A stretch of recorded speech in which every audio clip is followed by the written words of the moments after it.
સુરતમાં double મર્ડરના reconstruction સમયે આરોપીએ મગરના આંસુ સાર્યા હતા।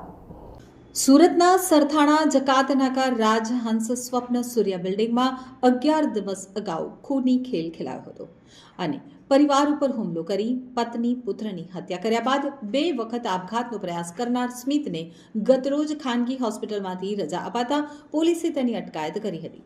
ત્યારબાદ પોલીસ આજે તેને લઈ તેના ઘર પર રિકન્સ્ટ્રક્શન માટે પહોંચી હતી, જ્યાં સ્મિત મગરના આંસુ સારતો જોવા મળ્યો હતો।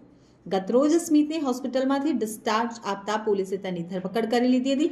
આજે સવારે સુરત પોલીસની ટીમ સ્મિતને લઈ અને સરથાણા જકાતનાકા પાસે આવેલા રાજહંસ સ્વપ્ન સૂર્ય બિલ્ડિંગમાં પહોંચી હતી, જ્યાં 11 દિવસ પહેલા કઈ રીતે બનાવ બન્યો હતો તેનું રિકન્સ્ટ્રક્શન કરવામાં આવ્યું હતું। તો સ્મિતે કઈ રીતે પોતાની પત્ની અને પુત્રને મોતને ઘાટ ઉતાર્યો અને ત્યારબાદ માતા તેમજ પિતા પર કઈ રીતે હુમલો કર્યો તેનું શબ્દશઃ વર્ણન કર્યું હતું।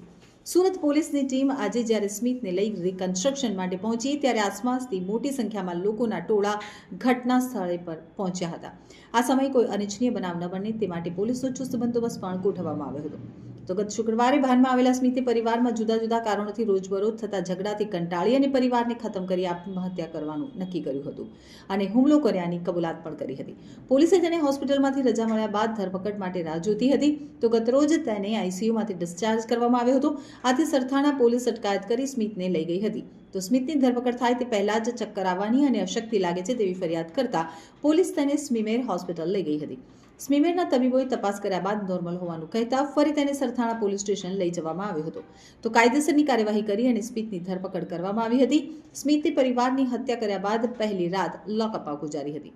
પોલીસની તપાસ દરમિયાન જાણવા મળ્યું હતું કે તેના પરિવારમાં કોઈને એકબીજા સાથે બનતું ન હતું અને હંમેશા ઝઘડા થતા હતા।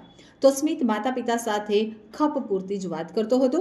પોલીસે આ અંગે તેની પૂછપરછ માટે પ્રયાસ કર્યા હતા, પરંતુ શરૂઆતમાં ગળું દુખે છે તેમ કહી જવાબ આપવાનું ટાળતા સ્મિતે હોસ્પિટલમાં દાખલ થયો હતો।